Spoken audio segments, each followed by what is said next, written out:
Hello students, we are studying the judicial powers of the Indian Parliament, and in our last video we had covered the following points. First, impeachment of the president. Second, removal of judges etc. Third, punishment and electoral functions. Today we will cover the remaining headings. First we have amendment of the constitution. Now amendment means to make minor changes. Both houses of parliament can amend the constitution. Both houses here refers to the Lok Sabha and the Rajya Sabha. They can make minor changes in the constitution. Now how?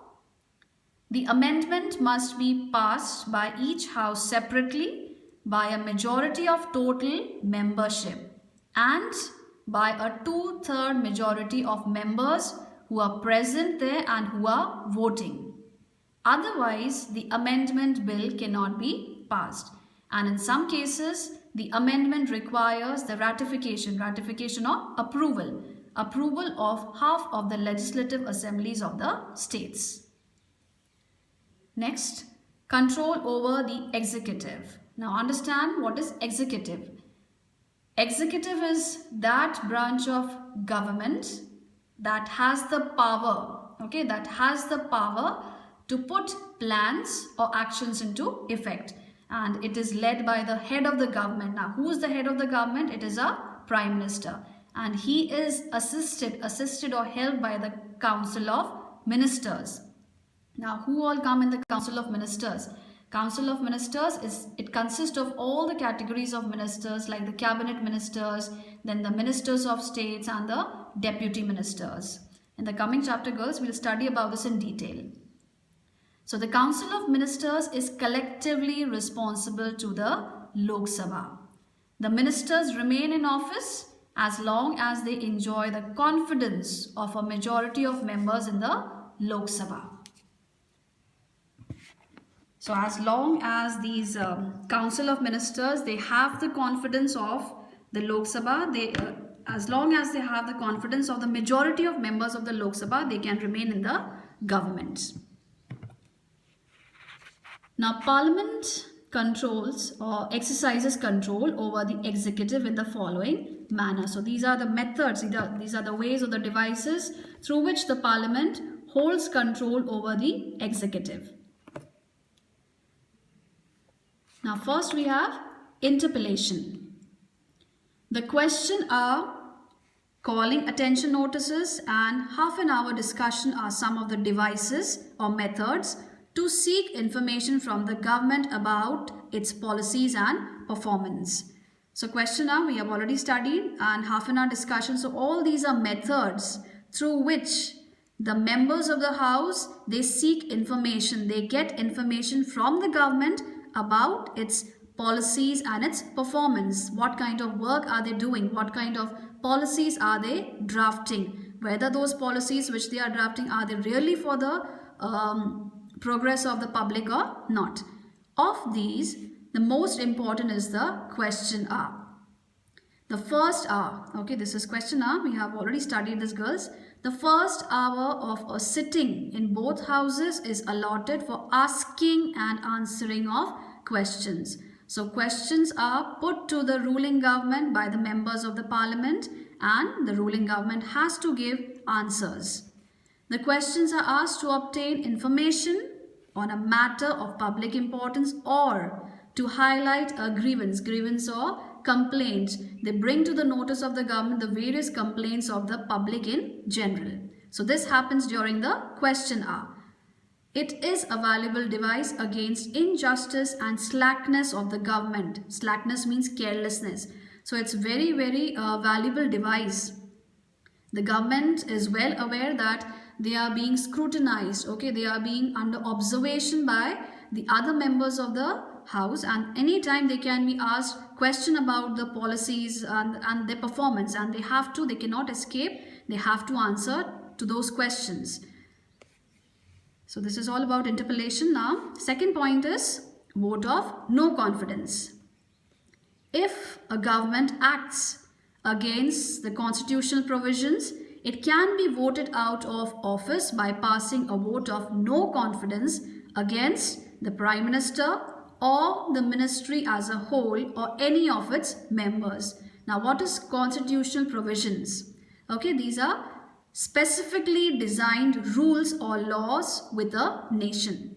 Constitutional provisions are the specifically designed rules or laws with a nation. So if a government acts, if a government goes against all these laws, it's breaking the laws and the regulations, it can be voted out of office by passing a vote of no confidence, and this vote of no confidence can be passed against a Prime Minister or the ministry as a whole or any of its members. And in that case, the whole ministry has to resign. Third is adjournment motion. Motion of adjournment is aimed at censuring the acts of omission and commission. Censuring means express disapproval.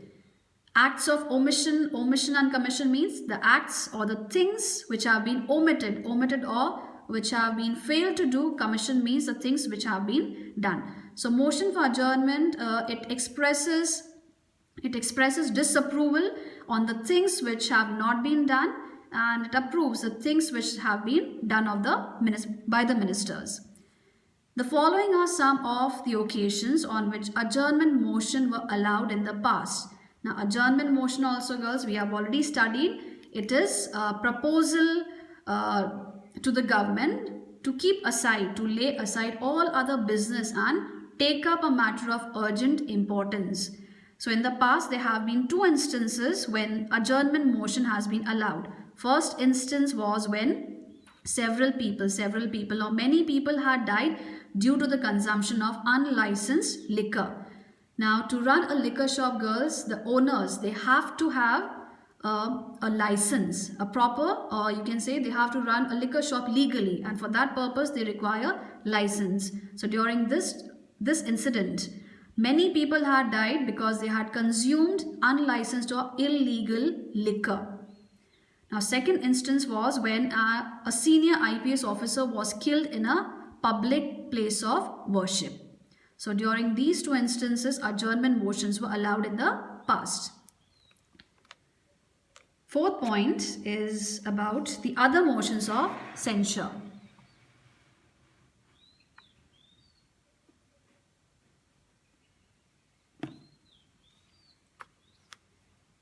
Again, censure, it means express disapproval. The Parliament exercises its control over the government by other motions which, if passed, amount to no confidence. So all these other motions, if they are passed, that means they are equivalent to no confidence. And these include motions of censure against a minister, rejection of a government bill, passing of a private member's bill against the wishes of the government, etc. So all these other motions, they also equate to a vote of no confidence. Last point is monetary controls. During the budget session, a cut motion may be moved. Now, what is a cut motion? Cut motion is a power which is given to the members of Lok Sabha to oppose a demand in the financial bill discussed by the government. I repeat, girls, it's a power that is given to the members of Lok Sabha to oppose a demand in the financial bill which is discussed by the government. So during a budget session, a cut motion may be moved by the Lok Sabha.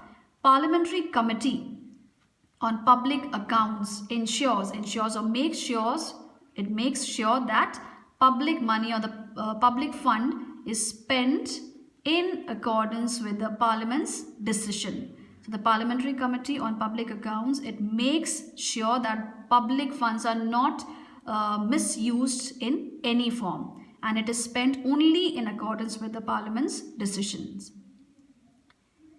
It examines reports of the Comptroller and the Auditor General of India. So the reports which are submitted to the Parliament by the Comptroller and the Auditor General of India, it is the work of the Parliament to examine the reports.